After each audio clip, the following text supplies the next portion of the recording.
Cough. Flip. Cooler than average temperatures will continue the rest of this week. It will get even colder as we head into this upcoming weekend.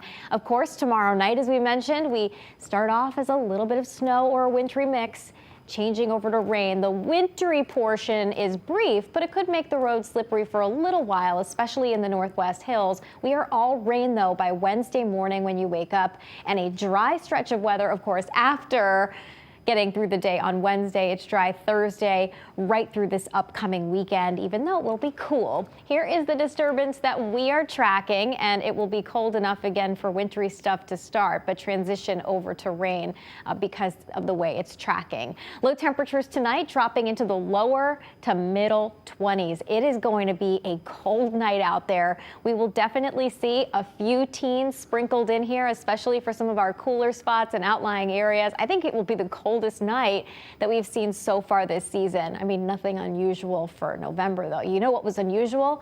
Getting that stretch of temperatures in the 70s. Heading through the day tomorrow, we'll see increasing clouds. High temperatures climb into the low to mid 40s inland and upper 40s for the Connecticut shoreline. We are dry for the evening commute through 6 or 7 o'clock, but as we head towards 7 or 8 o'clock, we'll start to bring in some of that wintry mix, starting as a bit of snow or sleet, transitioning over to rain. It may only be for 2 or 3 hours that we end up getting that mix before that changeover ends up occurring, and it will happen really quickly along the shoreline or just start off straight as rain, depending on when the system arrives.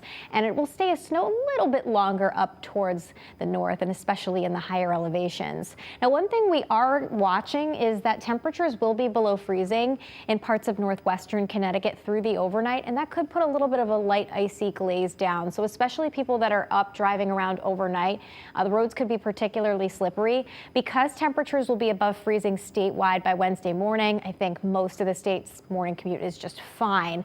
There might be an exception again where there's that light icing overnight. Otherwise, Wednesday is just a chilly day with temperatures in the 40s and some off and on showers, especially in the morning. Here's a look at those temperatures as we head through tomorrow night. Notice above freezing for most of the state, but just barely for Danbury and Waterbury. The exception here is in the Northwest Hills. Otherwise, temperatures above freezing. So some minor accumulation, maybe a scattered coating possible.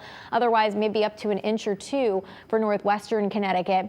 Could see up to an inch or so for the higher elevations of the areas I showed you shaded in white there. Here's a look at your Fox 61 7-day forecast. Notice Thursday and Friday, we're in the mid 40s, but we are dry. And then heading into the weekend with a high of 40, that means most of the day is in the 30s. Think about it that way. It is going to be a chilly weekend and especially cool compared to the stretch of weather that we just got through in the 70s, guys.